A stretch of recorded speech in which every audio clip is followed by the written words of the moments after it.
Allahnya orang Islam itu bukan Allah yang benar. Jadi Allahnya orang Islam. Jadi orang gereja itu lebih seperti kalau sekarang lihat Israel. Kenapa Israel seperti itu? Karena perjanjian lama isinya seperti itu. Jadi orang Palestina itu di zaman dulu nyahkan mereka, jangan sisakan.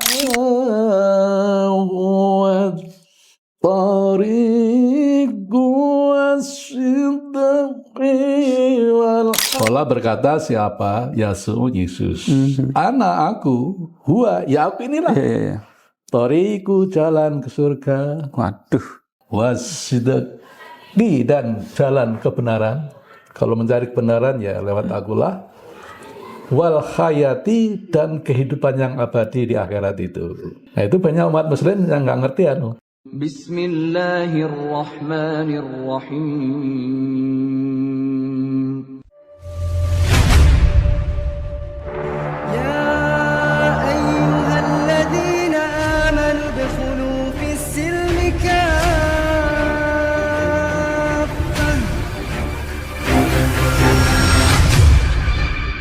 Bismillahirrahmanirrahim. Assalamualaikum warahmatullahi wabarakatuh. Waalaikumsalam warahmatullahi. Alhamdulillah sahabat ngaji cerdas, jumpa lagi dengan saya Asfuddin Anugrah di channel kesayangan kita bersama Ngaji Cerdas. Alhamdulillah. Saya sempat ngobrol-ngobrol dengan seorang yang dulunya pendeta dulu ya. Bahkan berdebat sangat sengit dengan seorang muslim ya, debater muslim, sehingga terjadi pergolakan yang sangat luar biasa. Beliau akhirnya alhamdulillah masuk Islam dan menjadi seorang pendakwah saat ini, yaitu sekarang saya akan kenalkan Pak Hasan Dasar Lubis. Assalamualaikum Pak. Waalaikumsalam warahmatullahi Apa kabar? wabarakatuh. Alhamdulillah Sehat. Jauh-jauh dari Jogja ya. Alhamdulillah. Dari Jogja.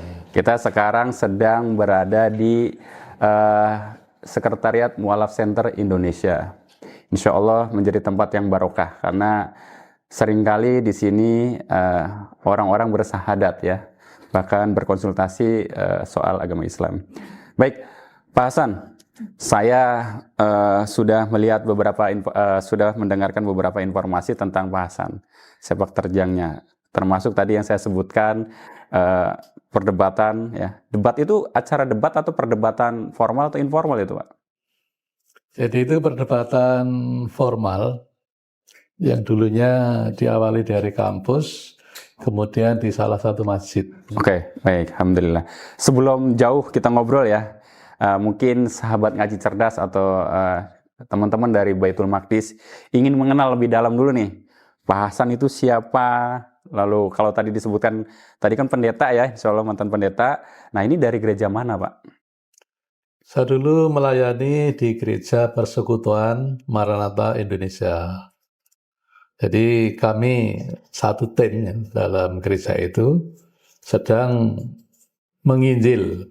Orang muslim menyebutnya berdakwah di salah satu kampus. Dan itulah awal mula kami mulai menyentuh ranah muslim di kota Yogyakarta. Ya. Sebagai pengetahuan nih Pak, kalau di gereja itu ada leveling nggak sih Pak? Ada strukturnya, misal kalau di Islam tuh ada ketua DKM gitu, terus marbot sampai ke yang bersih-bersih gitu. Di gereja itu ada 5 jabatan, dan itu tertulis dalam kitab Injil.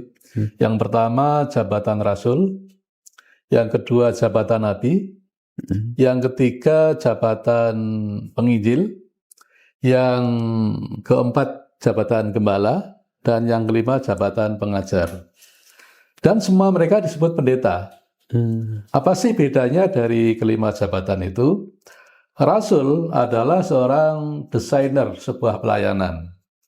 Kalau gereja mau masuk kawasan yang sama sekali belum ada gerejanya, maka seorang rasul akan melihat kondisi yang akan dituju. Kemudian dibantu jabatan kenabian, yang merupakan telik sandi atau disebut mata-mata atau disebut intelijen, untuk mendata kawasan yang akan dituju. Muslimnya itu seberapa banyak, tingkat intelektualnya itu berapa orang, dan mayoritas di situ apakah orang yang intelektual semua atau orang yang banyak kaum awamnya. Nah, itu tugas seorang nabi. Nah, jadi kedua jabatan ini bekerja minimal itu 1 tahun membuat sebuah pemetaan, bisa sampai 2 tahun, bisa sampai 3 tahun, tergantung kondisi area yang akan dituju.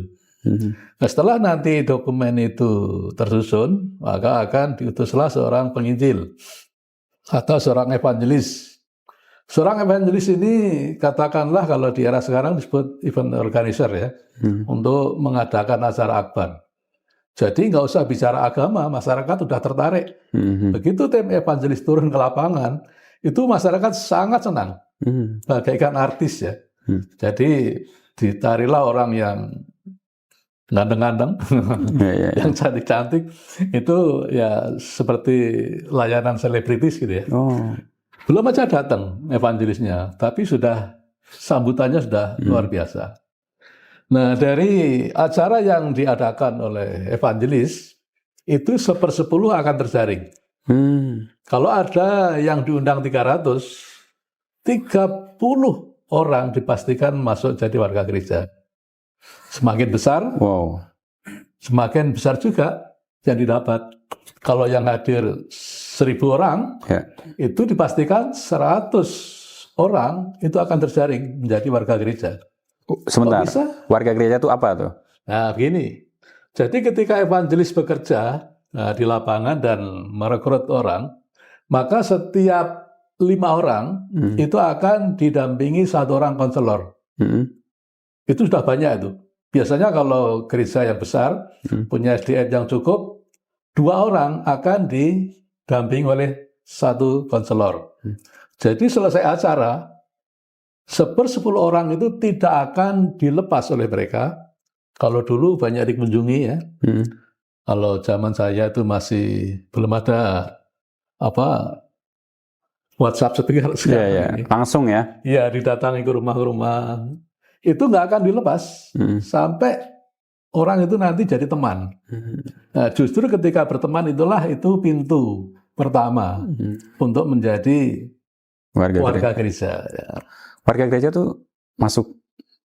Ya, warga gereja itu ada levelnya.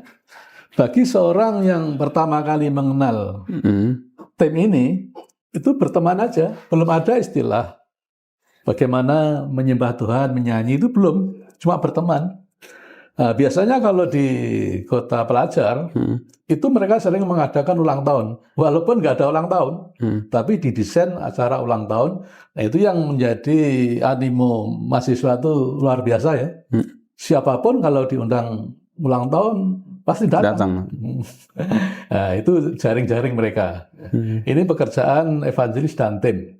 Nanti setelah mereka dapat 1/10 dari hasil pertemuan akbar tadi, itu akan diserahkan kepada tim yang keempat, yaitu gembala.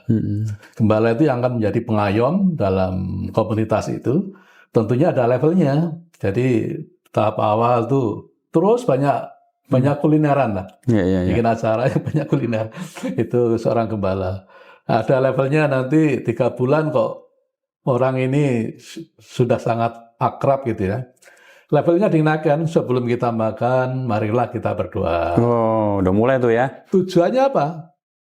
Memperkenalkan nama Yesus sebagai Tuhan. Karena dalam doa orang Nasrani selalu ditutup di dalam nama Tuhan Yesus. Kok mereka tidak terima, dilanjutkan 1 semester. Oh gitu. 1 semester kok merasa nyaman dengan doa-doa seperti itu. Baru nanti ada diajak nyanyi. Mungkin nyanyi pertama tidak ada narasi dari gereja ya, bahasa-bahasa gereja nggak ada. Masih umum gitu ya. Setelah 3 bulan terbiasa dengan nyanyian, ditingkatkan 1 semester kemudian dengan narasi yang menyentuh lagu-lagu gereja. Contohnya, ini saya dulu ya. Ya, contohnya Pak. Ini dulu yang saya sangat banyak orang tuh berkesan. Iya. Itu ketika nyanyi. Yang terutama di dalam hidup ini meninggikan nama Yesus. Itu banyak orang yang berkata. tersentuh. Iya. Mereka sudah nggak berpikir bahwa dia tuh dulunya Muslim. Kok Itu kan kayak hipnotis ya? ya fasenya cukup tahapannya itu. Jadi kalau udah masuk jadi warga gereja itu ya ada tahapannya. Nanti kalau itu sudah 1 semester sudah terlatih seperti itu, barulah diajak ibadah hari Minggu. Waduh. Jadi untuk masuk tahap hari Minggu itu nggak langsung ke gereja itu. Iya, enggak. iya. Jadi mereka bergerak dari Iya. tahap demi tahap itu. Nah, setiap gembala itu punya kemampuan itu mengayomi 50 orang. Iya. Jadi kok gembala bisa mengayomi 50, itu luar biasa. Karena satu orang ya, bagaimana dia bisa mengawasi 50 orang itu dengan efektif. Kok lebih dari 5 orang, maka diangkatlah seorang pendidik atau pengajar. Tujuannya untuk membangun pribadi jemaat ya. Jadi kalau di gereja itu 1 orang, 1 nyawa itu diperhitungkan.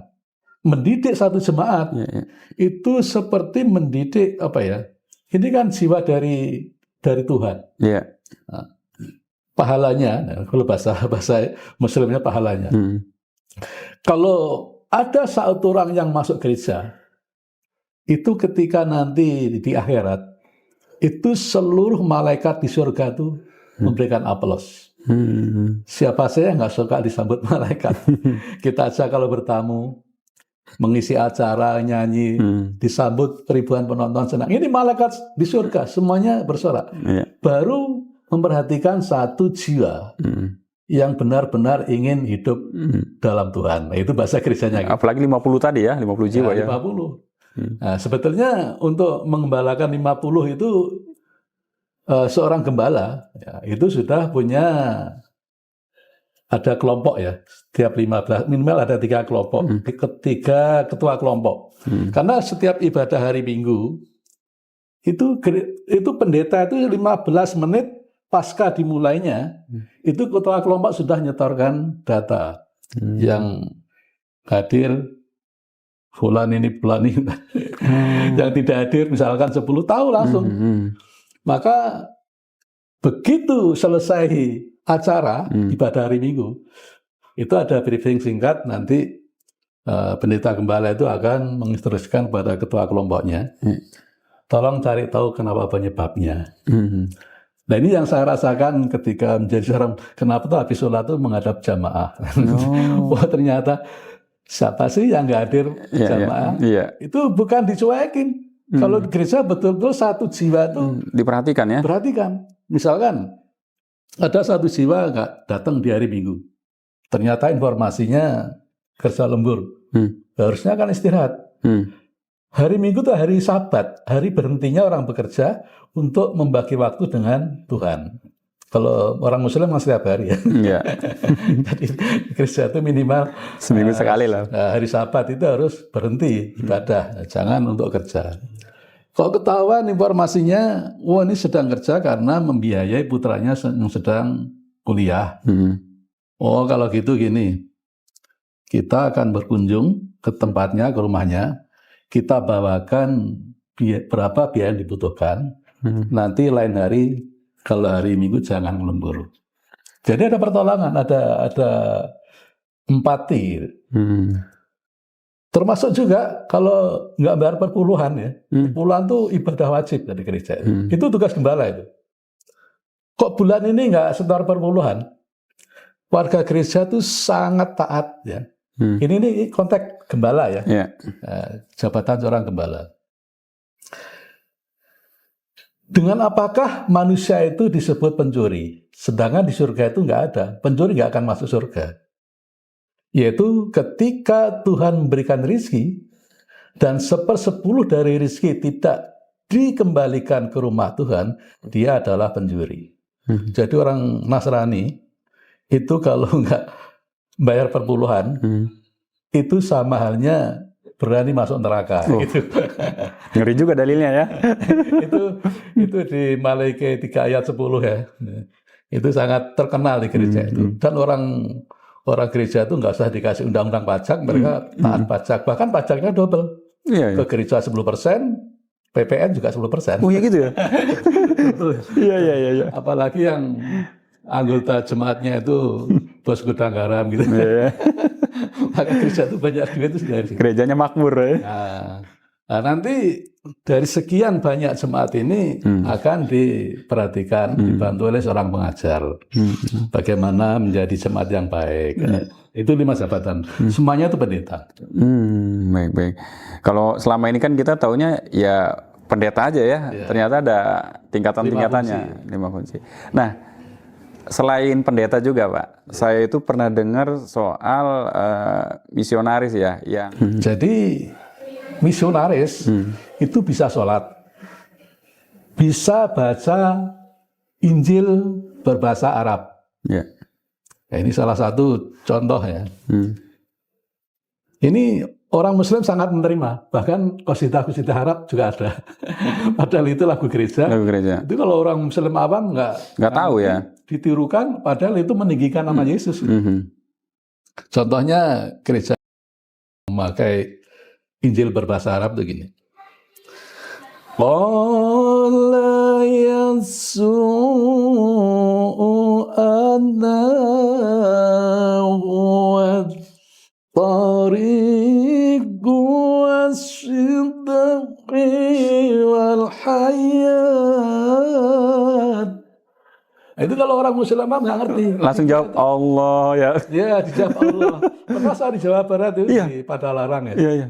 Itu saya sajikan gitu, mereka jawabnya Allah. Ya Allah, kan nggak ngerti. Allah berkata siapakah Yesus? Itu Arab modern. Kalau Arab yang masih jadul atau kuno itu Isa. Pakai ain ya. Isa. Ain. Kalau yang modern tuh Yusa atau Yasu. Allah berkata siapa? Yasu, Yesus. Anak aku, huwa, ya aku inilah. Toriku jalan ke surga. Waduh. Wasidqi dan jalan kebenaran. Kalau mencari kebenaran ya lewat akulah. Wal hayati dan kehidupan yang abadi di akhirat itu. Nah itu banyak umat Muslim yang nggak ngerti bahasa-bahasa. Bahkan di kitab Mazmur ya, kitab Zabur dalam gereja itu juga sering dilakukan. Nah, itu konteks yang kelima. Apa sih yang bedakan misionaris konteks yang kelima dengan Muslim sejati? Karena mereka bisa masuk dalam sop-sop sholat. Bedanya, karena mereka berkeyakinan Tuhan itu Yesus, mereka tidak bersyahadat. Syahadatnya satu saja.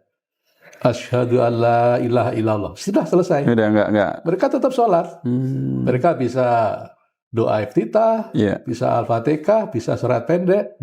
Tapi bedanya cuma di tahiyat.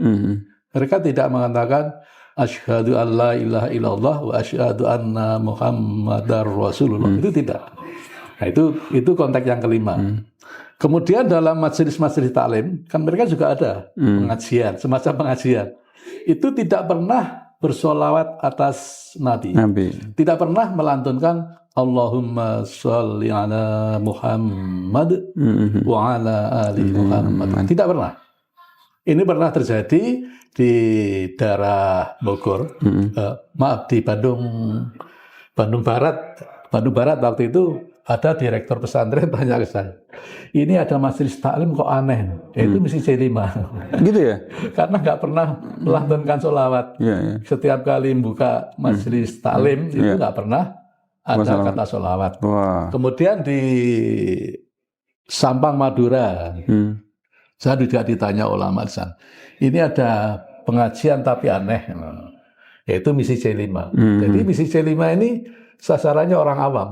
Mereka sangat tahu di situ ada ulama atau tidak, itu sudah ada tim yang menyelidiki. Udah mapping ya? Iya, sudah mapping. Jadi dipastikan kalau C5 ini terjun ke lapangan, mereka aman gitu. Karena banyak yang awam. Kemudian konteks yang keenam itu khusus ke negara komunis. Nah, ini pernah dilakukan oleh gereja itu bagaimana menjangkau negara-negara komunis. Biasanya mereka punya markas di sebuah gua yang sangat jauh dari keramaian. Sembunyi begitu ya? Sembunyi. Bahkan mereka tidak akan menggunakan media internet. Karena akan terlacak di mana tempatnya. Dan mereka sangat sangat paham bagaimana kebijakan negara komunis. Nah, itu ada. Itu konteks yang pertama sampai yang keenam. Ya. Itu berlaku untuk semua gereja atau gereja Maranatha aja atau bagaimana, Pak? Itu tergantung gereja itu punya keberanian enggak. Misalkan kalau gereja Maranatha berani ya. Dulu waktu kami dialog dengan Pak Willy itu, yang membuat Muslim itu agak ciut ya. Kami yang tilawah dulu. Harusnya kan Muslim tilawatil Quran, tapi tilawah Injil. Oh. Saya sudah bisa baca Injil bahasa Arab. Saya dapat Injil bahasa Arab dulu dari orang Aceh. Namanya Pak Muhammad Hussein Hosea. Hosea itu nama baptis ya. Nama aslinya Bapak Hussein, nama baptisnya Hosea. Nah, dulu kenapa dia kok bisa menjadi Kristen? Ya, karena mau bunuh gereja, tapi sembunyi di toilet itu ketakutan, nggak tahu kok bisa jadi Kristen. Tapi sudah almarhum. Nah, waktu itu yang buat panas perdebatan tuh Pak Hosea itu datang. Jadi saya minta Injil bahasa Arabnya waktu itu. Dan itu yang membuat komunitas Muslim itu dulu agak grogi. Jadi di forum itu ada 300 jamaah dan 40 jemaat gereja. Kalau gereja nyebut jemaat, sebenarnya itu dari kata jamaah juga. Jadi cukup ramai, seru. Masya Allah. Jadi PR-nya sahabat ngaji cerdas ini harus lebih fase lagi nih baca Qur'annya. Kalau enggak nanti disusul oleh timnya C5 tadi. Nanti yang tilawah. Ternyata Yesus ya yang dibaca ya. Pak Hasan, ini saya mau pengen tahu juga titik balik Pak Hasan. Kenapa sampai bisa meninggalkan agamanya yang dulu sehingga masuk Islam? Enggak pilih agama yang lain dulu, kok tiba-tiba Islam gitu. Itu gimana? Dulu waktu dialog itu kan satu gemetar, deredek, takut gitu ya. Ketika kami itu selalu menyalahkan Al-Quran. Pokoknya orang gereja itu pintar sekali menyalahkan Al-Quran. Dan umat Muslim nggak bisa menjawab. Mahasiswa Muslim tak pikir itu juga orang yang suka ngaji. Setelah saya jadi Malang, saya pikir udah suka ngaji waktu itu. Ternyata nggak semuanya suka ngaji. Ya. Ini jadi PR ya. Setiap Muslim harus banyak ngaji Islam. Bagaimana saudara itu bisa menyalahkan Al-Quran, sedangkan saudara itu tidak pernah belajar ilmu Al-Quran, tidak mengerti bahasa Arab, tidak pernah tahu apa ilmu nahwu sorof. Maka setelah peristiwa itu, karena saya semangatnya itu, langsung cari buku di Gramedia, Jurmiyah dan Emeriti. Itu kan buku dasar bahasa Arab, Jurmiyah. Kemudian meningkat Emeriti. Kalaupun meningkat ke Alfiyah itu nanti setelah saya jadi mu'alaf itu. Seketika itu saya mencari buku-buku bahasa Arab itu. Jadi saya takut sekali setelah degur itu. Mungkin tidak dengan rekan yang lain, meskipun dialog masih berjalan cukup panjang ya. Jadi saya ada rasa ketakutan. Kok bisa ya orang gereja menyalahkan Al-Quran? Itu mudah kok. Peristiwa Isra Mi'raj itu disangkal oleh orang gereja bahwa itu berita bohong katanya. Buktinya apa? Masjidil Aqsa yang sekarang di framing oleh orang-orang Yahudi, Dome of the Rock itu kan dibangun setelah Rasulullah wafat. Itu masih Muslim nggak bisa menjelaskan.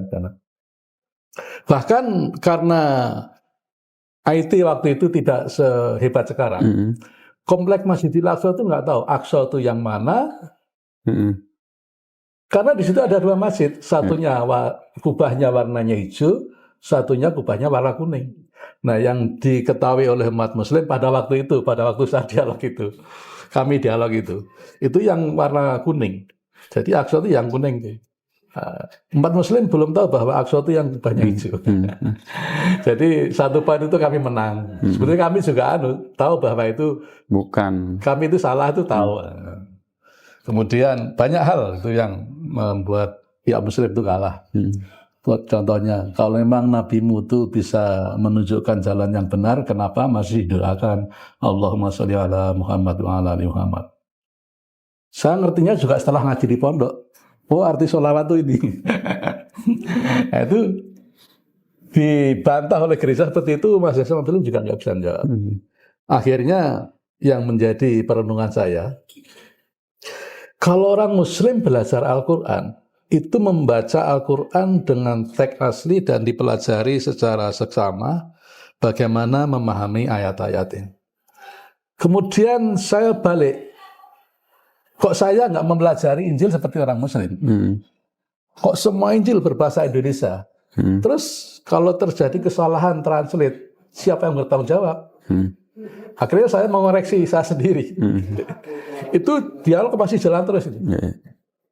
Ya, akhirnya saya berusaha mencari informasi bahwa Injil itu ditemukan dalam bahasa Yunani. Nah, singkat cerita, saya ditemukan dengan kelompok monoteis yang meyakini Yesus itu Tuhan, monoteis atau tauhid. Ternyata tidak ada satu narasi pun di dalam Injil yang menyebutkan Yesus Tuhan. Itu hanya terjemahan yang diterbitkan oleh kelompok-kelompok Trinitas. Jadi titik baliknya itu. Ketika saya pelajari, oh ternyata Injil itu yang terjemahan itu salah. Kok bisa seperti itu? Nah, sejarah gereja itu yang tidak pernah diungkap. Dulu gereja itu sebetulnya misi pertama setelah Yesus diangkat ya, itu untuk mendakwahkan atau memberitakan bahwa sembahlah Tuhan. Kalau dalam bahasa Ibrani itu Shema Yisrael Elohimu Echad. Dengarlah wahai Israel, Allah yang kau sembah atau Tuhan yang kau sembah itu adalah Allah yang hanya satu. Dan itu disampaikan oleh Yesus dan diteruskan oleh para sahabatnya. Tetapi berita itu menjadi menyimpang ketika sampai di kota Athena, Yunani. Karena Yunani pusat budaya dunia, itu sudah punya rumus.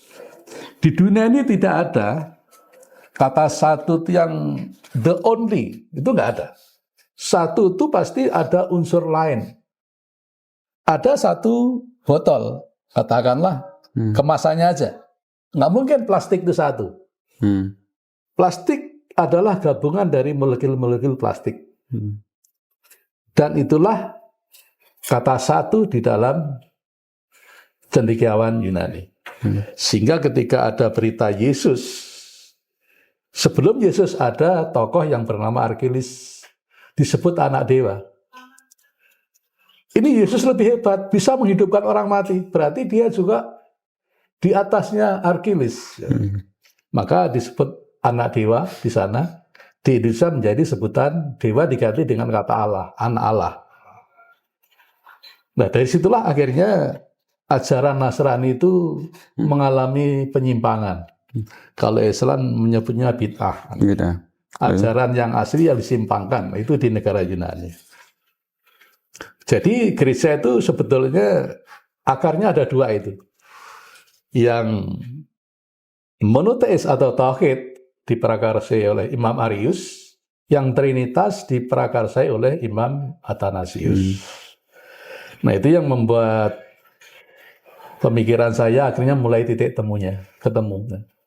Dan itu bisa dibuktikan.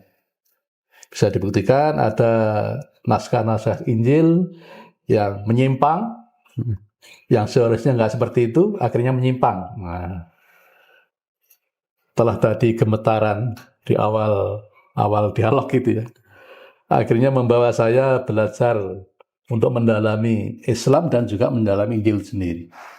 Akhirnya ya hidayah itu sampai. Setelah mendapatkan hidayah lalu masuk Islam, gimana itu reaksi keluarga? Kan Bapak kan sebagai bukan orang yang sembarangan lah di gereja itu ya. Tadi saya nggak tahu tuh levelnya yang mana tuh. Tadi kan ada Rasul, Nabi, penggembala dan sebagainya. Nah itu gimana reaksi gereja, lalu kemudian keluarga ya, tiba-tiba masuk Islam, itu gimana Pak? Awalnya saya tidak langsung masuk Islam ya. ada tahap-tahap saya keluar dari lingkungan Oh. pastori. Pastori itu ditempatkan di tempat apa ya? Kalau Islam itu pondoknya gitu ya. Pondok itu lingkungan Karantina gitu ya? Ya. Jadi saya memisahkan diri dari kependetaan. Artinya kalau saya berani memisahkan diri, saya harus cari duit sendiri gitu ya. Ya. Biasanya dinafkahi oleh gereja. Kalau kan dijamin ya. Ya, saya akhirnya harus bekerja. Pekerjaan awal saya ketika saya memisahkan diri dari gereja, itu masih di gereja itu. Itu proyek Kit Fund ya, yang di Jalan Wonosari Jogja itu. Itu tanah kas yang di sebelah Belanda, kemudian dibikin area bermain. Itu pekerjaan saya pertama di situ, membantu di bidang perencanaannya. Jadi ketika saya tahu kebenaran ini, saya mundur dulu dari gereja. Kemudian tanya ke jemaat, dikasih tahu di belakangnya ada rumah kos. Ya, saya pindah ke kos di situ, di belakang rumahnya itu. Itu pun jemaat nggak tahu bahwa saya sebenarnya sudah semacam bahasa Jawanya itu ancang-ancang ya. Yeah. Persiapan untuk totalitas meninggalkan. Setelah di situ, karena saya nggak aktif di gereja, ganti saya dikunjungi oleh jemaat. Biasa yang mengunjungi jemaat. Terbalik ya sekarang ya? Sekarang berbalik, jemaat mengunjungi saya, pendetanya nggak ke gereja. Jadi saya butuh 1 tahun untuk tidak ke gereja. Karena biasa hari Minggu kalau nggak ibadah, itu rasanya bersalah, mengkhianati Tuhan. Gitu. Jadi latihan untuk tidak bagaimana lepas, untuk tidak menyebut Yesus Tuhan itu juga sulit. Untuk menyebut Yesus gitu nggak berani. Bagaimana menghilangkan perasaan-perasaan itu hingga sampai 1 tahun. Setelah 1 tahun saya merasa lepas, barulah saya memutuskan untuk bersyahadat tain, 2 syahadat. Jadi jangan syahadat. C5 juga syahadat, tapi cuma satu. Syahadat tain, syahadat pada Allah, dan yang kedua syahadat Rasul itu tadi. Nah setelah saya bersyahadat, pas eventnya itu buka bersama ya di salah satu masjid, dipimpin oleh Bapak Ketua KUA waktu itu. Saya bersama 3 orang, ya. Juga seorang misi semua. Kemudian keluarga tuh mulai juga nggak enak ya. Sebagai seorang ayah yang tadinya jadi panutan diikuti, tahu-tahu keyakinannya berbeda. Ya saya menawarkan ke istri saya untuk 1 tahun latihan tidak bergereja. Akhirnya dituruti sama istri saya. Nah korbannya anak saya. Anak saya 2 masih ke gereja semua. Diolok-olok sama temannya. Bapakmu murtad, bapakmu murtad. Saya jelaskan, murtad itu keluar dari kegelapan. Jadi itu agak supaya mentalnya agak ini. Meledak. Berarti gereja itu gelap dong. Ya, karena yang mengatakan murtad itu warga gereja. Kalau dia katakan murtad dari gereja, berarti keluar dari kegelapan, ya berarti gereja itu gelap.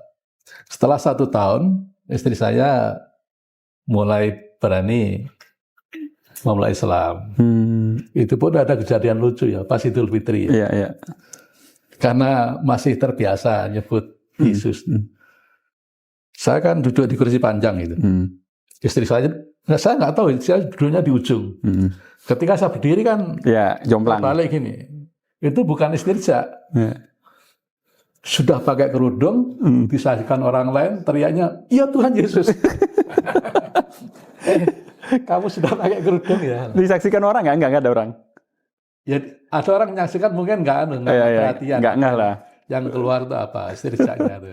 Istirjanya belum terbiasa innalillahi itu belum. Itu kejadian lucu. Jadi emang suasana keluarga emang nggak enak, nggak perlu saya ceritakan. Ada pertikaian, ya pasti ada pertikaian.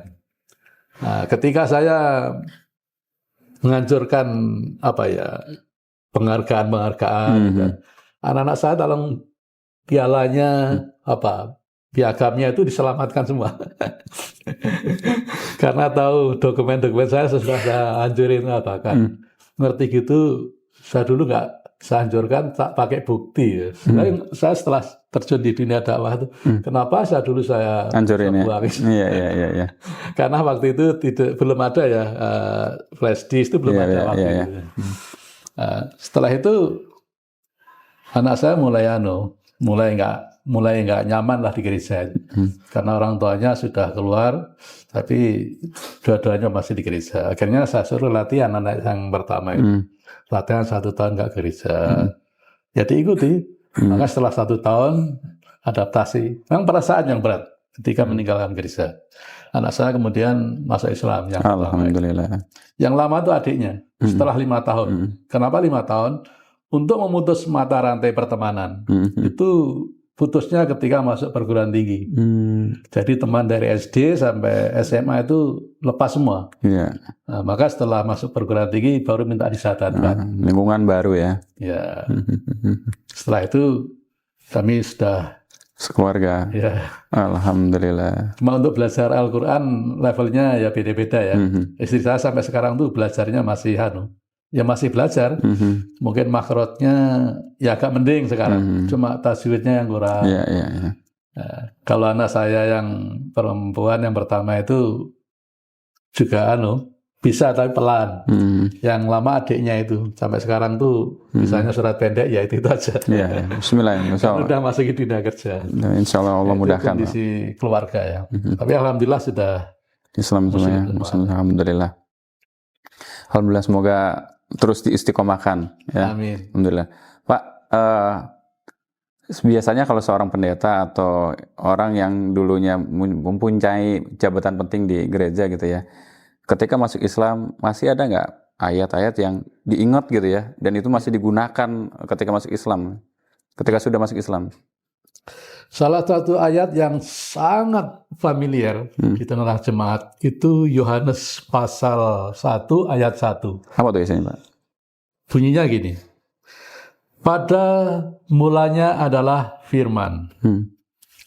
Firman itu bersama-sama dengan Allah, dan firman itu adalah Allah. Dulu saya nggak pernah terusik dengan ayat itu. Tapi setelah di dialog itu ditegur, apakah saudara sudah belajar bahasa Al-Quran? Akhirnya saya mencoba mendekati Injil. Apakah saya juga sudah belajar Injil? Ternyata dalam teks berbahasa Yunani, ayat itu bunyinya gini. En arche en hologos. Ke hologos en prostontion, ke theos en hologos. Sekarang saya akan coba sandingkan bahasa Yunani dengan translate-nya Lembaga Alkitab Indonesia yang versi Trinitas. Pada mulanya adalah firman. Dalam translate itu, pada mulanya ada yang berfirman. Ini beda ya. Udah ada beda tuh sedikit ya. Ada yang berfirman, pada mulanya adalah firman. Kemudian anak kalimat kedua atau B, firman itu bersama-sama dengan Allah. Transit dari bahasa Yunani, yang berfirman itu adalah Allah. Jadi orang gereja kenapa tuh pakai kata Allah? Karena mereka nggak pernah kenal ilmu tajwid. Dan yang berfirman itu adalah Allah. Jauh ya. Kemudian yang ketiga, dan firman itu adalah Allah. Ini salah satu kesalahan yang sangat fatal. Firman, bukankah Nabi Isa disebut kalimatullah? Kalimatullah adalah Allah, yang benar aja. Masa firman adalah Allah? Sebenarnya di dalam bahasa Yunani itu penekanan yang final. Dan Allah lah yang berfirman.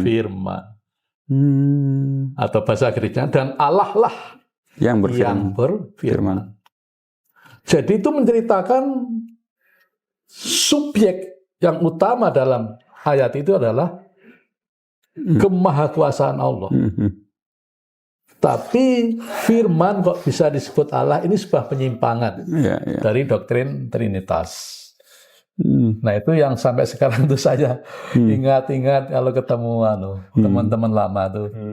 Saya pertama sebut dengan bahasa Yunani, en hologos, ke hologos en prostontion, ke theos en hologos. Apa itu Pak Lubis? Pada mulanya ada yang berfirman. Yang berfirman itu adalah Allah. Dan Allah lah yang telah berfirman. Itu ada yang langsung tersinggung. Kok merubah yang anak kalimat bagian C gitu. Nah, itu ayat-ayat Injil yang saya ingat sampai sekarang. Banyak sih. Ya. Pak, waktu jadi seorang pendeta atau dulu masih agamanya di agama sebelumnya, pernah memandang negatif nggak terhadap Islam? Sangat memandang negatif. Waduh, apa aja tuh Pak? Allahnya orang Islam itu bukan Allah yang benar. Jadi Allahnya orang Islam. Jadi orang gereja itu lebih seperti kalau sekarang lihat Israel. Kenapa tuh Israel seperti itu? Karena perjanjian lama isinya seperti itu. Jadi orang Palestina itu di zaman dulu nyahkan mereka, jangan sisakan. Itu kan bicara genocide. Itulah Allah di dalam kitab perjanjian lama. Kenapa orang Kristen mendukung Israel? Ya karena Allahnya beda. Allah orang Islam dan Allah orang Kristen. Itu bagi kaum Trinitas.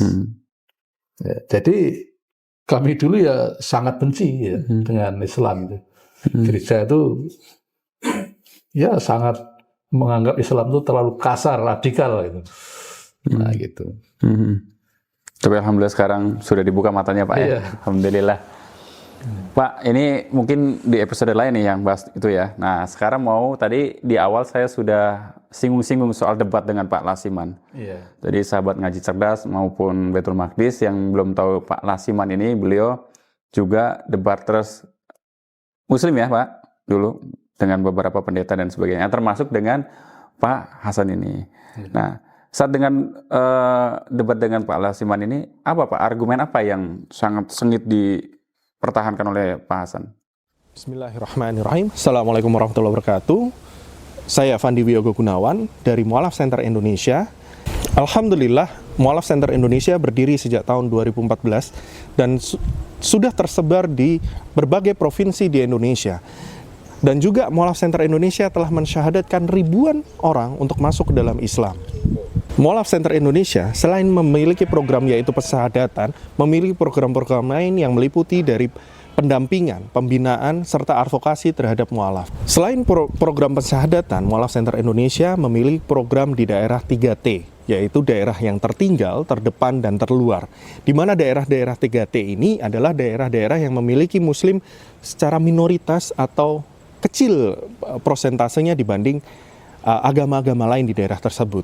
Maka dari itu, Mu'alaf Center Indonesia memiliki program pembinaan terhadap mu'alaf-mu'alaf ataupun muslim yang berada di dalam daerah yang memiliki muslim secara minoritas. Mu'alaf Center Indonesia melakukan program 3T ini adalah untuk membentengi akidah dari saudara seiman kita yang berada di sana.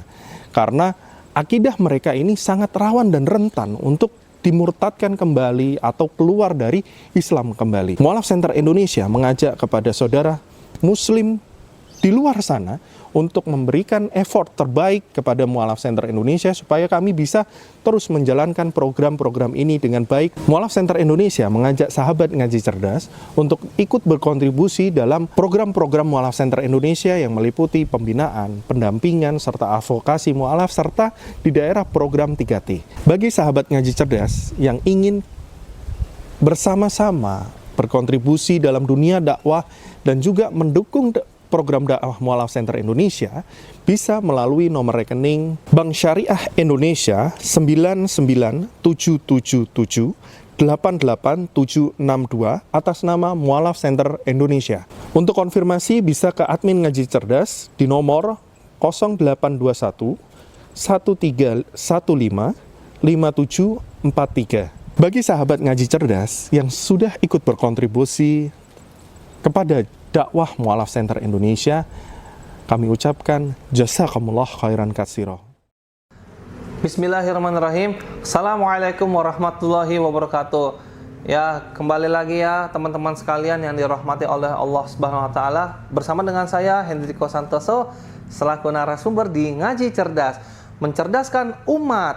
Nah, teman-teman, di sini ada produk bagus nih. Namanya Sultan Parfum.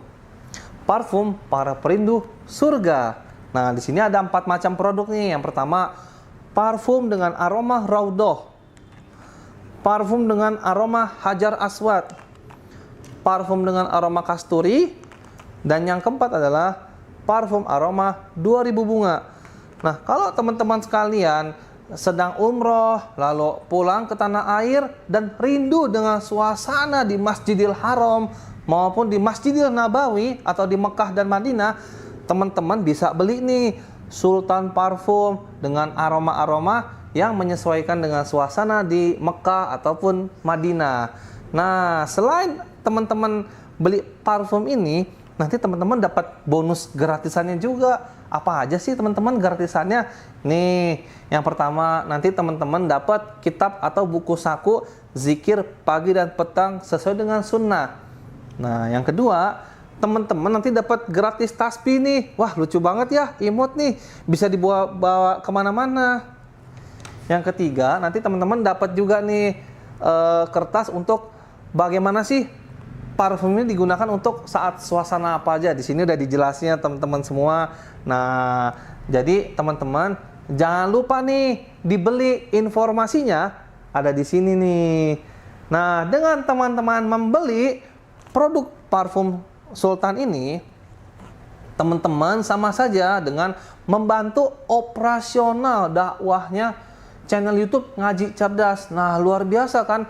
Dengan harga berapa teman-teman sekalian? Cukup dengan 90 ribuan saja, teman-teman sudah bisa dapatkan ini semua nih. Masya Allah ya.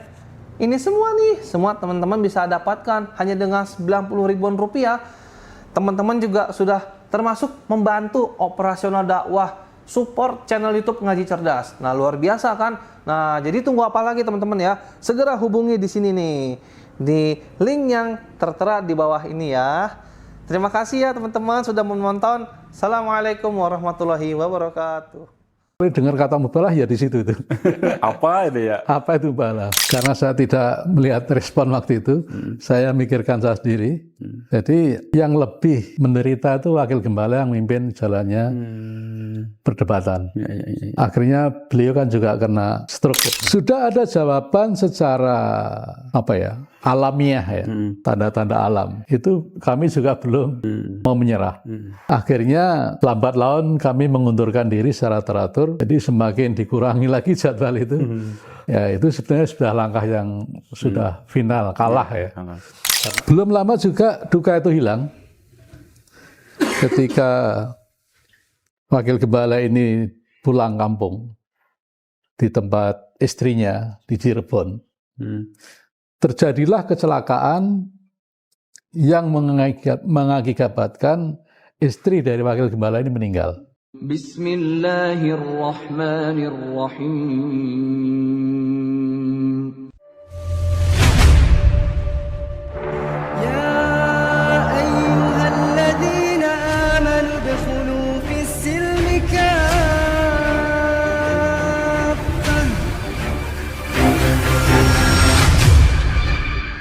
Jadi sahabat Ngaji Cerdas yang belum tahu Pak Lasiman ini, beliau juga debaters Muslim ya Pak, dulu dengan beberapa pendeta dan sebagainya, termasuk dengan Pak Hasan ini. Nah, saat dengan debat dengan Pak Lasiman ini, apa Pak, argumen apa yang sangat sengit dipertahankan oleh Pak Hasan? Argumen dari pihak Muslim ya, katakanlah Pak Lasiman mewakili seluruh hadirin yang Muslim. Itu yang sangat membekas, yaitu bahwa Injil itu tidak sesuai dengan firman Allah. Mungkin waktu itu susah menerima ya. Karena Injil yang dimaksud oleh Pak Lasiman adalah Injil yang dalam konteks Trinitas. Sedangkan kitab suci itu satu. Injil dan Al-Quran itu sama-sama mempunyai nilai tauhid. Jadi ketika poin awal berdebat dengan beliau, itu masalah ketauhidan atau ketuhanan. Kami dari gereja sangat mempertahankan ketuhanan kami, Yesus sebagai Tuhan. Sedangkan Pak Lasiman yang terus memberikan argumentasi tentang kalimat tauhid, la ilaha illallah. Iya, sebuah pemikiran yang nggak nyambung ya. Satunya Allah itu Maha Esa, Echad, tidak ada duanya.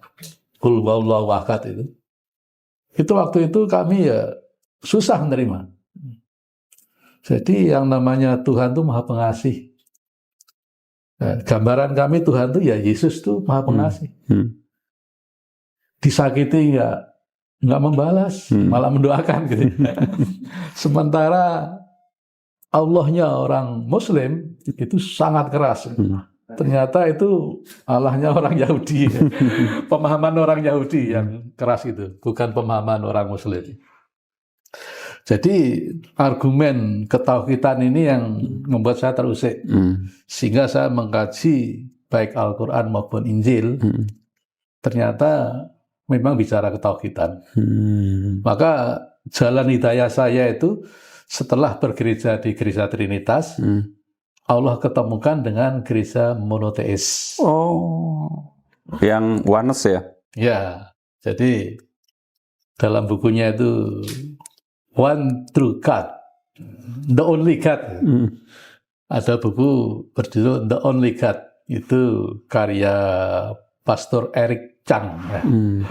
Itu seorang penemu ajaran monoteis.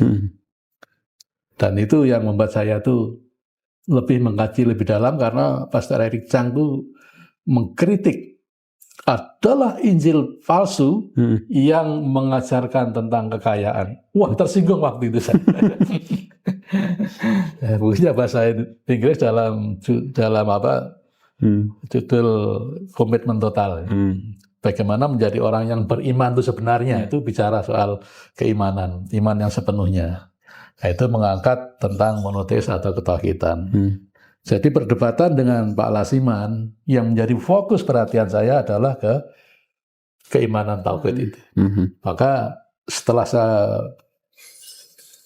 merenung kembali, ternyata pertemuan saya dengan gereja monoteis itu sebuah jalan hidayah yang akhirnya menunjukkan, oh ternyata Al-Quran. Karena dosen monoteis saya juga bilang gitu. Maka benar yang dikatakan Al-Quran tuh. Gara-gara Yesus disebut anak Allah, langit bisa runtuh. Nggak kebayang kalau langit runtuh kan kiamat. Planet berbenturan kan runtuh. Bumi terbelah. Gunung pun meledak. Saya pun kaget. Loh kok dosen saya bisa ngomong gitu? Itu memicu saya untuk mengkaji Al-Quran. Di mana sih ayat itu? Akhirnya ketemu. Allah tunjukkan. Laqad ji'tum syai'an idda. Ya betul ya itu. Niscaya akan datang padamu suatu perkara yang sangat merusak. Itu kalau belajar bahasa itu gitu. Tapi kalau belum mempelajari bahasanya, akan datang suatu perkara yang sangat mungkar. Gitu aja. Ya, nggak ada penekanan ya. Nah, penekanannya, intonasinya beda. Tapi ketika saya belajar bahasa Arab, akan datang suatu perkara yang sangat merusak. Takadus samawatu yatafattarna minhu. Gara-gara perkara itu, langit itu seperti pecah. Wah, berarti kan kiamat.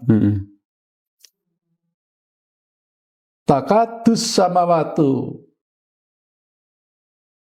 wal ard. Dan bumi pun terbelah. Saya jadi teringat gempa di Bantul. Nah, ya. Waktu itu saya masih di gereja itu. Doa pagi. Jadi umat muslim sholat subuh kami doa pagi. Ya. Begitu ada goncangan, saya bangkit itu sempoyongan ya. Jadi terantanan gitu ya. Nah, melihat parkiran tuh sepeda motor rubuh semua itu. Nah itu di jalan Bantul, di jalan Dusun Kuweni itu. Jadi ada perempatan Rekrut Bantul ke selatan dikit, tanah tuh terbelah 20 cm, cerita masyarakat. Setelah nutup, itu turun. Itu cuma 20 cm, tapi lintasan gempa itu bisa merobohkan bangunan. Ya bersyukurlah kalau rumah nggak terkena patahan itu. Itu goncangan yang nggak sampai 1 menit. Bagaimana kalau goncangan itu 2 menit? Oh sudah hancur semua. Kemudian watakhirul jibalu hada, dan gunung-gunung meledak hada sampai rata tanah. Ini cuma Krakatau sejarahnya. Membaca kisah Krakatau kan asapnya itu bisa dilihat dari Amerika katanya sejarah. Bagaimana kalau Merapi itu diizinkan Allah rata tanah? Bukankah Jogja akan terkubur? Apa sih penyebabnya itu? Anda'u lirahmani walada. Karena ada yang mendakwahkan Allah yang Maha Rahman itu walada, punya anak. Siapa dia itu? Itulah gereja yang menyebarkan ajaran Yesus adalah anak Allah. Oh, saya jadi enggak. Dosen saya yang monoteis ngomong gitu. Karena Kristen juga itu ya. Ya. Saya juga kaget. Ternyata dosen monoteis juga belajar Islam. Ternyata mahasiswa yang lain tuh diam-diam belajar Al-Quran. Cuma bedanya dengan pesantren apa? Kalau gereja monoteis belajar Al-Quran, itu dihitung aja. Misalkan Aladina itu berapa kata. Pasti artinya orang-orang yang amanu pasti beriman. Jadi menghafalkan kata demi kata. Kalau di pesantren kan diajari ilmu sorof. Nah, satu kata berubah menjadi 250 varian kata dengan makna yang berbeda. Oh, itu yang baca itu senang mengaji Al-Quran. Masya Allah. Maka saya balik juga ketika belajar bahasa Yunani itu. Jadi bahasa Yunani itu banyak mempelajari kasus. Satu kata itu kasusnya apa? Ya. Misalkan orang zaman dulu tangannya melambai. Melambai ada yang pelan, melambai ada yang seperti ini, ya, berarti ngajak berangkat. Nah, itu bisa diterjemahkan dari kasus-kasus itu. Jadi itulah yang membuat saya sangat exciting ya, belajar Al-Quran. Bahkan kalau di rumah, waktu awal-awal bermuslim itu, istri saya juga sedang semangatnya, Mah silahkan sholat tahajud. Sekuat kamu berapa rakaat, aku tak memahami satu ayat. Karena baca satu ayat dengan analisa, itu menurut hadis, itu pahalanya lebih baik daripada 100 rakaat sholat sunnah. Silakan sholat tahajud sepuasnya, saya tak mengkaji. Bahkan di gereja dulu, yang menjadi saya tuh tercengang ya, ilmu yang sebelum saya ke pondok ini, di gereja monoteis yang dilatih bagaimana mengeksegesis, mengeluarkan makna ayat Injil ini, jangan sampai terkontaminasi dengan pikiran manusia. Wah, itu referensinya banyak itu. Kalau meja panjang di Sun itu satu ayat nggak cukup semalam belajar ini. Jadi khotbah yang baik itu khotbah dalam waktu singkat tapi maknanya tepat. Setelah saya di pondok pesantren, ternyata itu ilmu warokot. Ilmu warokot itu ilmu karya Imam Syafi'i. Warokot itu artinya apa ya? Semacam akselerasi. Kalau ketebalan 5 cm menjadi 10 lembar. Jadi belajar satu bait kita warokot itu satu malam nggak selesai itu. Nah, setelah saya tahu ilmu sorob, ya, benar juga dilihat dari segi bahasa. Wah, itu tasrifannya kan banyak sekali. Belum lagi melihat pandangan Rasulullah, pandangan para sahabat, para tabi'in, dan ulama-ulama tempo dulu. Itu rujukannya banyak. Untuk memahami satu ayat, itu semalam nggak kelar. Makanya saya silakan sholat sebanyak mungkin, saya tak belajar satu ayat. Kalau nanti ketemu maknanya dan kita bisa menerapkan, itu sebanding dengan 100 rakaat sholat sunnah. Belum satu bab, wah itu lebih hebat lagi. Nah, itu yang membuat saya tuh berislam. Karena saya dulu sebagai hamba Tuhan ya. Di gereja itu kalau sudah hamba Tuhan full time, itu seluruh hidupnya diwakafkan untuk jadi hamba Tuhan. Maka ketika saya menjadi Muslim tuh naluri itu terbawa. Setelah jadi Muslim ya saya sebagai pendakwah. Siapa yang menghidupi saya? Ya Allah nanti yang menghidupi. Ya, Masya Allah. Ini dari bagaimana argumen adu debat tadi ya, jadi Masya Allah, jadi panjang gitu ya. Jadi poinnya tadi ketauhidan ya. Tauhid ya. Itu yang membuat saya menyelidiki banyak. Iya, Yesus itu Tuhan apa bukan begitu ya? Iya. Kabarnya sampai ini ya, sampai mubahala ya. Jadi karena pihak gereja itu terlalu ngeyel. Apakah Allah itu Tuhan? Ataukah Yesus itu Tuhan? Nah, untuk membuktikan hal ini secara nyata yang bisa dilihat, pihak Muslim akhirnya menawarkan, bagaimana kalau kita bermubahalah? Saya pertama kali dengar kata mubahalah ya di situ itu. Apa itu ya? Apa itu mubahalah? Mubahalah adalah sebuah sumpah. Apabila yang bersangkutan itu kalah, tandanya akan terkena musibah. Nggak disebut laknat gitu. Siapa yang terkena musibah berarti dia yang kalah. Apakah Allah itu Tuhan? Ataukah Yesus itu Tuhan? Dan gereja menerima itu kami. Nggak lama setelah itu terjadilah musibah beneran. Terhadap pihak siapa? Pihak gereja. Jadi wakil gembala itu punya bayi yang masih kecil. Dengan cara dia nggak tahu tidur tengkurap, tidak diketahui oleh kedua orang tuanya. Karena dia nggak bisa berbalik, jadi dia nggak bisa bernapas. Meninggallah bayi itu. Itu putranya wakil gembala yang mimpin perdebatan itu. Pertama itu, maka gereja berduka. Belum lama juga duka itu hilang. Ketika wakil gembala ini pulang kampung di tempat istrinya di Cirebon, terjadilah kecelakaan yang mengakibatkan istri dari wakil gembala ini meninggal. Jadi duka gereja double. Bertambah. Itu pun kami masih belum mau terima. Belum percaya ya? Ya, belum percaya. Akhirnya durasi perdebatan yang biasanya dilakukan setiap Senin dan sore pada asar. Oh, itu rutin ya? Rutin.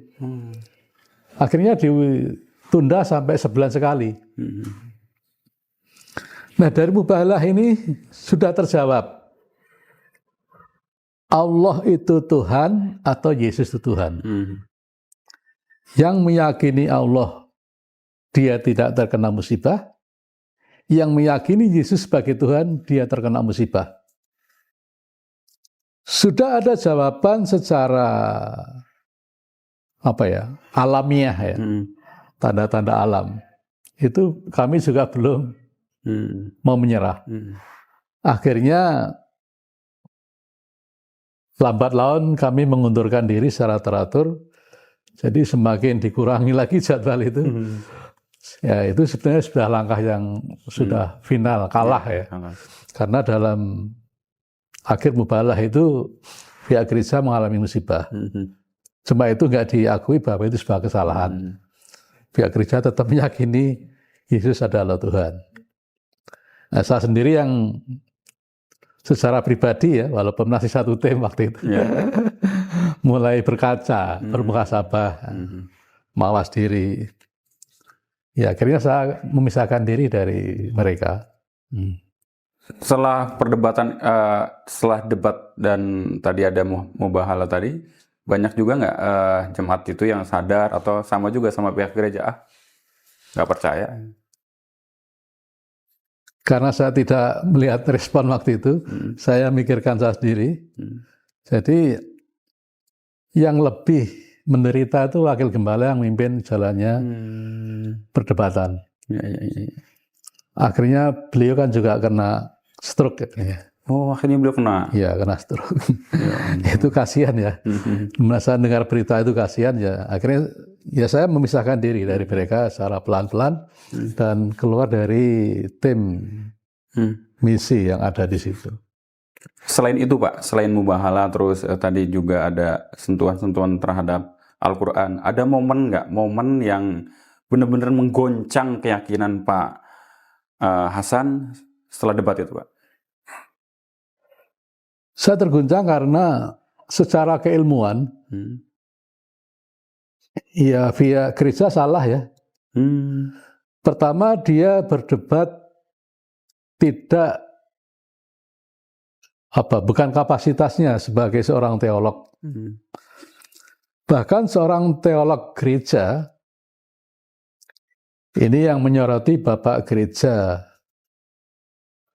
GKPB, Gereja Kristen Perjanjian Baru, sudah almarhum. Kelemahan gereja adalah kurangnya teologi gereja secara mandiri. Apa itu teologi gereja yang tidak secara mandiri? Teologinya mengikuti pesan sponsor. Kalau sponsornya dari USA ya teologinya ngekor sana. Ikut sana ya. Gereja tidak berani mengambil sikap bahwa teologi yang benar seperti ini dan tidak berani menentang yang di atasnya. Sehingga kesalahan itu terus dipelihara, kecuali mereka yang berani mengambil risiko. Kalau orang gereja tuh menyebutnya membayar harga. Apa sih harganya kalau kita berteolog secara mandiri, berteologi, mengenal Tuhan secara mandiri, ya kita siap lepas gitu. Tidak mengikuti jalan yang sudah ada itu. Jadi setelah debat itu sebuah kondisi yang membentuk perubahan cara saya belajar. Bagaimana mensikapi pandangan teologi dari pendeta-pendeta yang senior itu. Setelah berdebat itu kan sebuah modal. Inilah cara memahami agama dengan benar. Kalau ulama Islam bahasanya, secara bahasa aja kuasai dulu. Benar nggak bahasanya? Setelah itu pemaknaannya benar nggak? Jadi ketika gereja Trinitas tetap bersikukuh ya, karena di gereja tidak ada istilah mubahalah, walaupun itu sudah nyata di depan mata, tapi mereka tetap bersikukuh meyakini Yesus adalah Tuhan. Dan sejarah membuktikan bahwa Yesus adalah Tuhan itu produknya manusia. Ini kalau ditarik panjang cerita lagi. ini panjang. Ini mau ditarik sekarang atau? Mungkin di episode lain.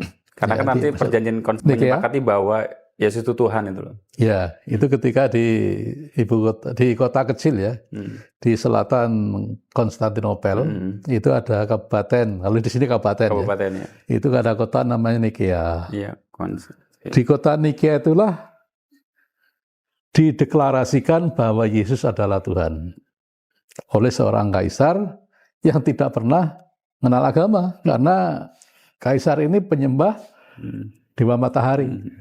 Jadi cara memutuskan agama ya siapa suara terbanyak dia yang menang. Ya karena secara geografis pengikut Trinitas lebih banyak, dia yang dimenangkan. Sehingga adaran yang monoteis itu kalah gitu. Itu rangkaian panjang gitu. Ya. Jadi saya cukup terguncang dengan perdebatan itu untuk melacak ketuhanan. Siapakah Tuhan itu? Kalau memang Yesus Tuhan kan di Perjanjian Lama disebutkan, tapi nggak disebutkan. Nubuatan atau ramalan para nabi zaman dulu tidak pernah menyebutkan bahwa Tuhan itu menjadi manusia. Tidak pernah. Jadi kemunculan ketuhanan itu memang produk manusia. Dan itu yang membuat saya tuh berani meninggalkan gereja. Ya, Masya Allah. Bahkan dipesankan oleh Yesus, buat apa menyeberang lautan, mendaki gunung, untuk menyesatkan satu orang, bahkan lebih jahat dari kita sendiri. Daripada menyesatkan banyak orang, lebih baik saya membenarkan, mencari kebenaran sendiri, dan memisahkan diri dari gereja Trinitas. Bahkan jemaat saya tuh nggak ngerti. Saya disangkanya itu masih menjalankan misi C5 ya. Ketika saya keluar dari gereja itu masih belum percaya. Percaya setelah 3 tahun saya jadi mualaf baru percaya bahwa saya itu Muslim. Karena kalau orang udah tugas C5 itu memang terjunnya ke dunia Muslim. Dikiranya saya itu masih menjalankan misi itu. Lagi nyaru jadi Muslim gitu ya. Iya, jadi menyamar sebagai orang Muslim. Muslim beneran, ini bukan menyamar. Setelah debat Pak, setelah debat selesai gitu ya, pergolakan jiwa itu langsung mempelajari Islam, terus memperdalam lagi dan sebagainya, itu bagaimana Pak? Itu proses yang panjang kan. Jadi saat berdebat hingga saya tuh memutuskan bersyahadat itu 15 tahun. 15 tahun? 15 tahun. Untuk meyakinkan jangan sampai pilihan saya nanti salah.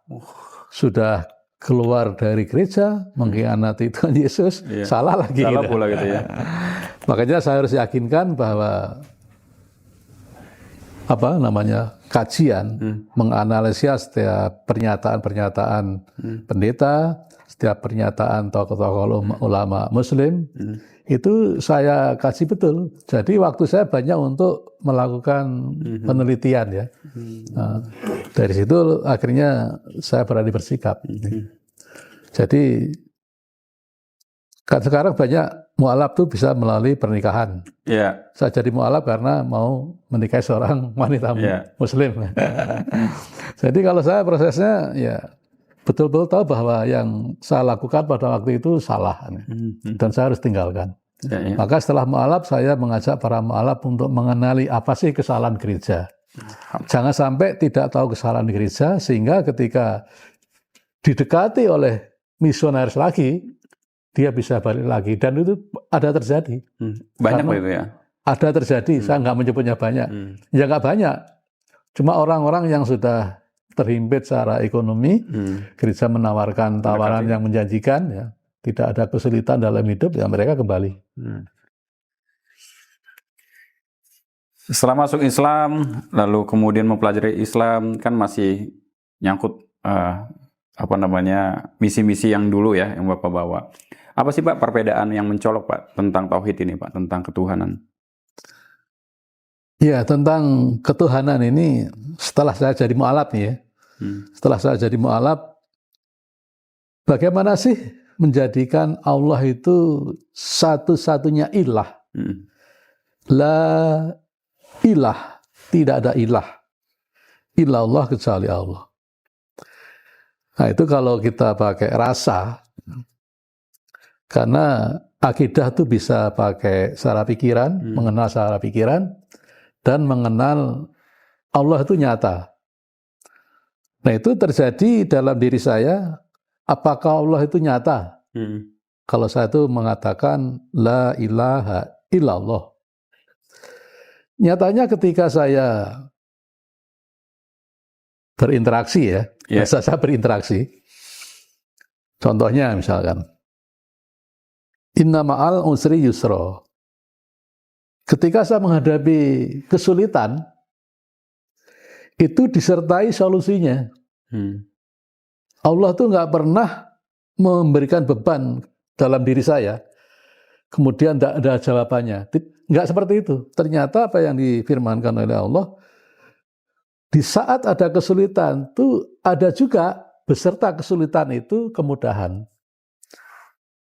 Nah, itu saya buktikan. Ketika saya mendapat persoalan, ternyata solusi itu juga ada.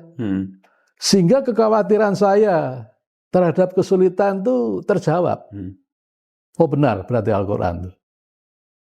Jadi kalimat tauhid itu kalau tidak merasakan ya, itu mungkin orang juga apa ya? Apakah Islam itu sebuah ilmu pengetahuan? Karena hanya berdasarkan pikiran?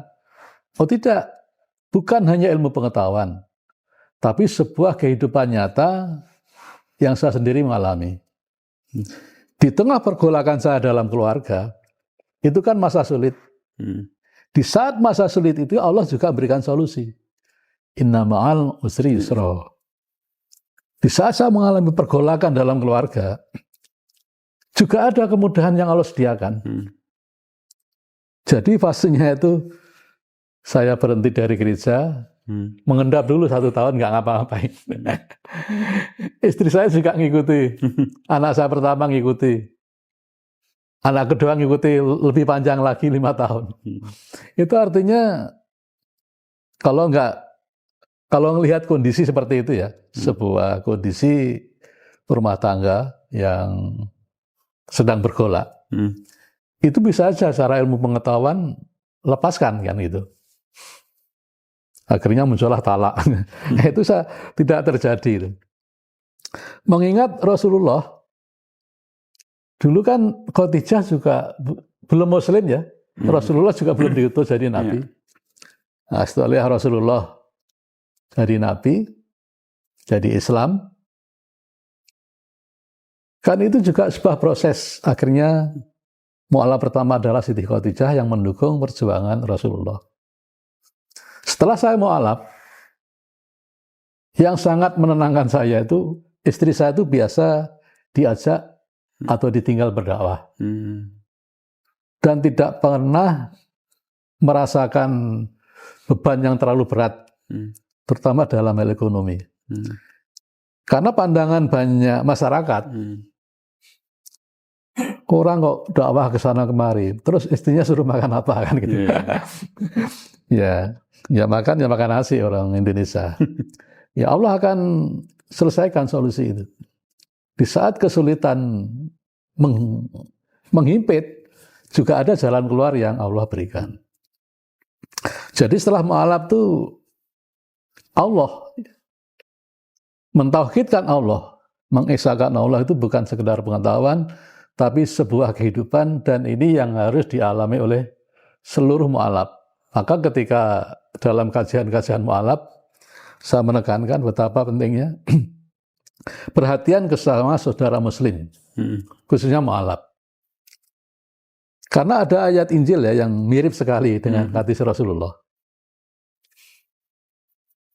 Di hari penghakiman, kalau di Injil itu mengatakan, ketika aku sakit, kenapa kamu tidak menolong aku?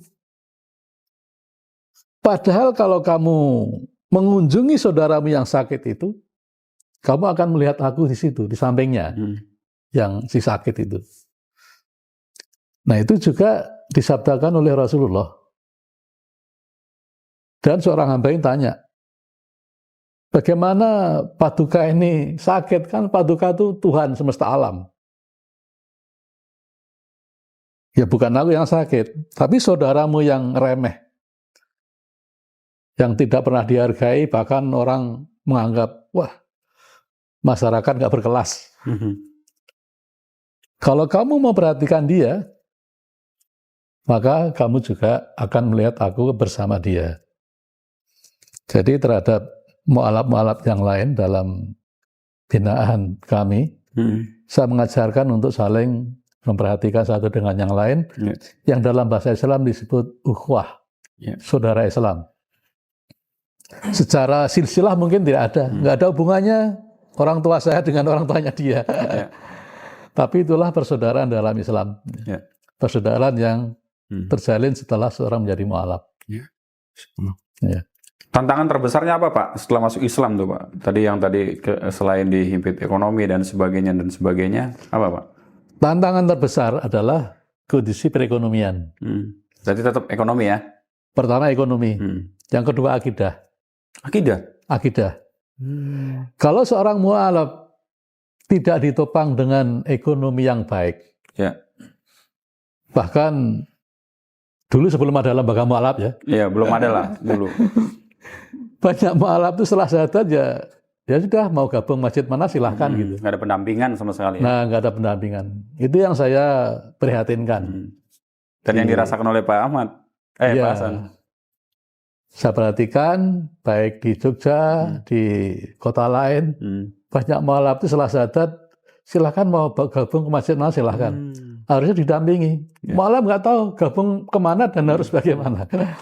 Nah, itu khususnya ketika seorang itu ketika lepas dari gereja. Kalau dia pejabat gereja, dia akan kehilangan pekerjaan. Kalau dia jemaat biasa atau orang awam, dia nggak punya komunitas. Orang gereja nggak mau nolong, di Muslim nggak ada yang perhatikan. Ini ada satu kejadian, satu orang, dia sangat terimpit, dia mengeluhnya ke saya gini, Pak Hasan setelah saya jadi Muslim tuh gotong royongnya kurang katanya. Apa itu gotong royong? Ya perhatian, masa saya itu susah nggak ada yang nolong. Akhirnya didekatai oleh pendetanya. Kamu tak kasih kerjaan mau? Mau. Ada kendaraan nggak? Nggak punya Pak. Ya udah tak kasih. Punya kontrakan nggak? Ini saya numpang di rumah istri gitu. Ya udah tak kasih uang untuk kontrak. Jadi ketika ada warga gereja yang keluar, itu gereja bukan tutup mata, mencari celah untuk mendekati para mu'alaf. Dan itu cara yang paling mudah dilakukan gereja adalah menolong mereka dalam bidang kebutuhan hidup. Yang kedua, bidang akidah. Kalau mu'alaf itu tidak dikenalkan dengan akidah Islam dengan baik. Jadi mu'alaf harus tahu bahwa sebelum Yesus pun akidah itu tauhid. Dari zaman Nabi Adam, ini kalau di gereja itu familiar ya, sejarah Nabi itu urutnya. Kemudian Nabi Nuh, apa sih misi Nabi Nuh? Ketauhidan. Istilah Islam belum ada waktu itu. Bahkan sampai Nabi Ibrahim yang bapaknya para nabi, itu juga mengenalkan ketauhidan. Siapa sih Allah itu? Nah, dari Nabi Ibrahim ini belajarnya bukan dari kitab, karena belum ada kitab waktu itu. Melalui ayat-ayat kauniyah. Melihat, alam, oh ini toh Tuhan tuh. Akhirnya Allah tunjukkan. Sampai malaikat diutus, sebetulnya yang kamu cari itu adalah Allah. Dalam bahasa Ibrani Elohim. Jadi Nabi Ibrahim kenal kata Allah setelah ketemu malaikat. Sebelumnya nggak ngerti. Jadi membaca alam aja. Ya, jadi mu'alaf harus kenal akidah tauhid ini dengan baik. Kalau tidak, karena misionaris itu pandai berbicara. Kalau dia sudah dilayani dengan kebutuhan hidup, nggak mempan juga, tetap jadi mu'alaf. Nanti yang didekati pikirannya, diajak bicara, diajak berlogika. Kalau seorang mu'alaf nggak punya akidah dengan kokoh, secara kokoh, bahayanya dia akan kembali. Goyang ya? Nah, goyang. Nah, ini tugas kami sebagai seorang tadinya juga berkecimpung di dunia gereja, kemudian menjadi mu'alaf, adalah mengokohkan akidah para mu'alaf ini. Tunjukkan kesalahan gereja di mana, tunjukkan kebenaran Islam sejak zaman Nabi Adam hingga Rasulullah Muhammad SAW. Harus bisa menunjukkan dan harus bisa memberikan contoh bahwa Allah itu nyata, bukan sebuah pengetahuan yang hanya katanya, tapi Allah itu bisa dibuktikan dalam kehidupan sehari-hari. Nah, jadi kefakiran itu dekat dengan kekufuran tadi ya. Makanya betul. Mereka mendekati dengan ekonomi dan sebagainya gitu. Dan Allah itu tidak bisa dibuktikan dengan wujudnya seperti ini gitu ya. bisa dibuktikan dengan ciptaan-ciptaannya sudah ada. Sebagaimana ketika kita tahu hujan ya berarti malamnya ada basah begitu ya. Jadi melihat dari ciptaannya bukan penciptanya. Nabi Musa saja dikasih cahaya tidak bisa apa-apa apalagi kita gitu ya. Ya. Nah kemudian Pak, Bapak ini kan alhamdulillah sekarang menjadi Masya Allah menjadi pendakwah. Nah ketika nanti bertemu ya dengan mungkin sahabat-sahabat lamanya yang masih mungkin belum mendapatkan hidayah begitu ya. Nah, ada cara-cara nggak mendekati mereka berdakwahnya itu seperti apa? Iya. Kalau dalam gereja, bahasa kasih itu sangat lengket ya. Yang terutama dari semua karunia Tuhan adalah kasih. Pengharapan boleh lenyap, perbuatan baik bisa ada akhirnya ketika orang itu meninggal, tapi kasih Allah akan tetap ada selamanya. Apa sih kasih itu? Umat Islam itu kan sangat familiar dengan bacaan basmalah. Bismillahirrahmanirrahim. Mungkin kurang menghayati. Bismillah dengan menyebut nama Allah Ar-Rahman yang Maha Pengasih kepada semua makhluk di muka bumi. Nah itu di gereja dikenal dengan Allah itu Maha Kasih kepada semua makhluk. Yang menyembah Allah juga diberi belas kasih. Yang menentang bahkan seperti Fir'aun juga diberi belas kasih. Kemudian kasih Allah itu ada bedanya ketika masuk lafal Ar-Rahim. Yaitu kasih yang abadi bagi para hambanya. Ini untuk mengingatkan, kalau kamu mendapatkan kasih di muka bumi ini, maka milikilah kasihnya Allah itu sampai di alam akhirat. Yang di Islam dikenal dengan sifat rahmat atau rahmah. Dibaca rahmat itu karena ada tak marbutoh di belakang. Kalau diwakafkan menjadi rahmah. Bahasa kasih di gereja itu adalah sifat rahmatnya Allah terhadap umatnya, hambanya. Kalau umat kan Nabi ya. Jadi sifat rahmat ini yang diwujudkan. Jadi ketika ketemu dengan sesama dulu, satu gereja atau lain gereja, sesama orang Nasrani dulunya, sekarang udah mualaf. Apa sih? Tunjukkan. Bagaimana sih menunjukkan bahwa Islam itu rahmatan lil alamin. Jadi kalau ketemu dengan warga gereja, tunjukkan sifat kasih. Karena Islam itu agama kasih, bahasanya yaitu rahmatan lil alamin. Contohnya kalau bagaimana mengasihi hewan-hewan. Saya dulu ketika belum paham, kalau ada air panas itu ya, misalkan masak mie instan gitu, akhirnya langsung buang.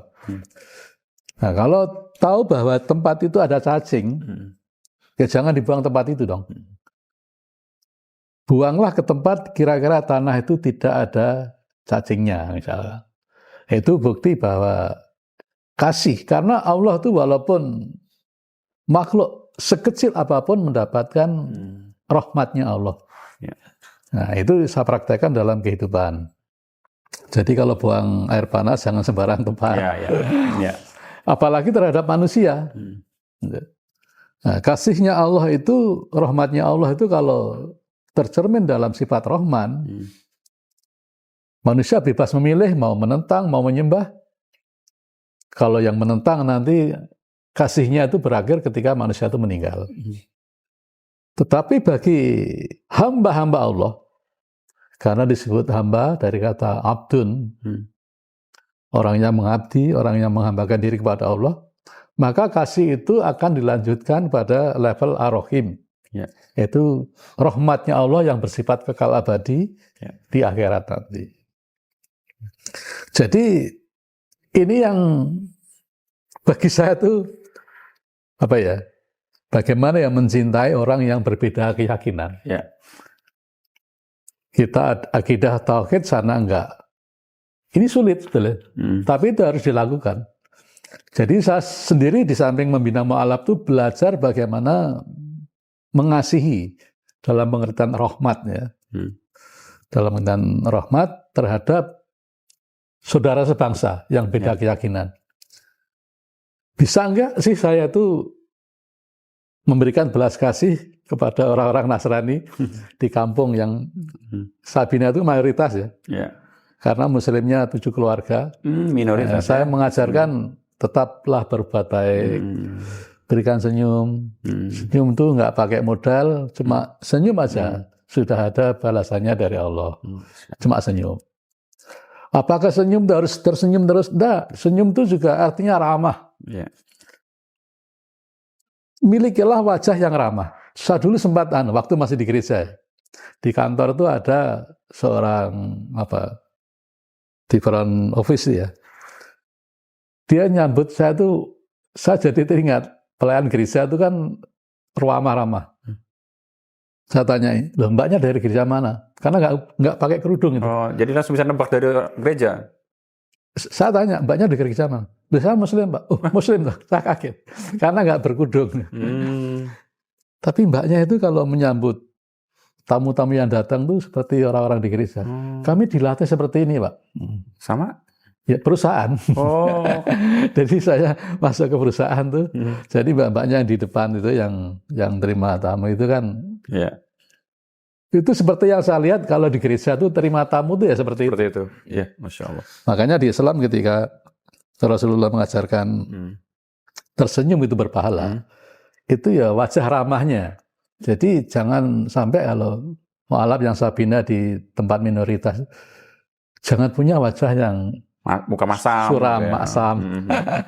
Karena itu tidak membangkitkan orang untuk berislam nanti. Tapi kalau wajahnya itu cerah, sumringah, baik, walaupun beda keyakinan, mudah menolong. Jangan hanya menolong sesama muslim. Ketika tetangga butuh pertolongan, nggak usah diminta, tolong aja. Misalkan bersih-bersih, ada ibu sudah tua, walaupun dia non-muslim, datangnya aja bawa sapu. Bu bisa bantu, tapi sambil nyapu. Jangan hanya nawarin, nggak bawa sapu, percuma. Bu kok nyapu sendiri ya? Datangi dengan bawa sapu, bantu. Itu sebuah cermin rahmatan lil alamin terhadap orang yang beda keyakinan, walaupun orang Nasrani, sebagai mu'alaf tetap harus punya kehidupan yang seperti itu. Ya, baik. Berarti pendekatannya pendekatan dengan akhlak dan adab gitu ya, Pak. Sebagaimana Rasulullah juga dulu bahkan dihina ya. Dihina, dicaci maki, ditimpa dan sebagainya. Rasul dengan membalas dengan kebaikan. Masya Allah. Ini yang dilakukan oleh Pak Hasan sekarang. Pak, ini sebelum penutup saya mau minta pesan-pesan nih. Boleh. Sebagaimana insya Allah penonton ngaji cerdas, ada orang yang lahir dari Islam, dari lahir, ada juga mungkin para mu'alaf juga ya, ada juga mungkin yang seperti Bapak dulu masih mempunyai keraguan mau masuk Islam atau keluar atau dan sebagainya. Ini singkat saja Pak, pesan-pesan untuk mereka Pak. Iya. Para pemirsa ngaji cerdas, marilah kita menjadi seorang muslim yang bermanfaat bagi siapapun manusianya. Marilah kita tunjukkan belas kasih, karena akhlak itu mendahului ilmu yang akan kita sampaikan. Kita mungkin punya ilmu yang lebih tinggi dari orang lain, tetapi kalau kita adabnya kurang, akhlaknya kurang baik, ilmu itu bagaimana akan kita sampaikan. Marilah kita dahulukan adab sebelum kita menyampaikan ilmu kepada orang lain. Sehingga orang lain akan menerima ilmu kita ketika mereka melihat adab kita. Sebagaimana Rasulullah Muhammad SAW memberikan suri tauladan yang sekarang diikuti oleh manusia seluruh dunia. Mungkin mereka yang masih Nasrani tidak mengakui kenabian beliau, tetapi ada masanya mereka akan mengakui bahwa Islam adalah rahmatan lil alamin. Masya Allah. Selamat berislam. Semoga pemirsa Ngaji Cerdas diberkahi Allah. Barakallahu fihim. Assalamualaikum warahmatullahi Masya wabarakatuh. Allah. Baik, sahabat Ngaji Cerdas, itulah perjalanan singkat ya Pak ya, dari Pak Hasan Dasar Lubis. Insya Allah kisahnya sangat bermanfaat dan menjadi inspirasi bagi kita semua, dan tetap memegang teguh agama Allah sebagaimana Rasulullah SAW. Dan semoga para sahabat Ngaji Cerdas juga menjadi muslim yang istiqomah, lalu juga menjaga akidahnya. Kurang lebihnya saya mohon maaf. Barakallahu fikum jami'an. Wassalamualaikum warahmatullahi wabarakatuh. Waalaikumsalam warahmatullahi wabarakatuh. Bismillahirrahmanirrahim. Assalamualaikum warahmatullahi wabarakatuh. Saya Fandi Wiyogo Gunawan dari Mualaf Center Indonesia. Alhamdulillah, Mualaf Center Indonesia berdiri sejak tahun 2014 dan sudah tersebar di berbagai provinsi di Indonesia. Dan juga Mualaf Center Indonesia telah mensyahadatkan ribuan orang untuk masuk ke dalam Islam. Mualaf Center Indonesia selain memiliki program yaitu pensyahadatan, memiliki program-program lain yang meliputi dari pendampingan, pembinaan, serta advokasi terhadap mualaf. Selain program pensyahadatan, Mualaf Center Indonesia memiliki program di daerah 3T, yaitu daerah yang tertinggal, terdepan, dan terluar. Di mana daerah-daerah 3T ini adalah daerah-daerah yang memiliki muslim secara minoritas atau kecil prosentasenya dibanding agama-agama lain di daerah tersebut. Maka dari itu, Mualaf Center Indonesia memiliki program pembinaan terhadap mualaf-mualaf ataupun muslim yang berada di dalam daerah yang memiliki muslim secara minoritas. Mualaf Center Indonesia melakukan program 3T ini adalah untuk membentengi akidah dari saudara seiman kita yang berada di sana. Karena akidah mereka ini sangat rawan dan rentan untuk dimurtadkan kembali atau keluar dari Islam kembali. Mualaf Center Indonesia mengajak kepada saudara muslim di luar sana untuk memberikan effort terbaik kepada Mualaf Center Indonesia supaya kami bisa terus menjalankan program-program ini dengan baik. Mualaf Center Indonesia mengajak sahabat Ngaji Cerdas untuk ikut berkontribusi dalam program-program Mualaf Center Indonesia yang meliputi pembinaan, pendampingan, serta advokasi mualaf, serta di daerah program 3T. Bagi sahabat Ngaji Cerdas yang ingin bersama-sama berkontribusi dalam dunia dakwah dan juga mendukung program dakwah Mualaf Center Indonesia, bisa melalui nomor rekening Bank Syariah Indonesia 99777887762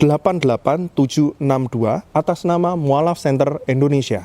Untuk konfirmasi bisa ke admin Ngaji Cerdas di nomor 0821 1315 5743. Bagi sahabat Ngaji Cerdas yang sudah ikut berkontribusi kepada dakwah Mualaf Center Indonesia, kami ucapkan jazakumullah khairan katsira.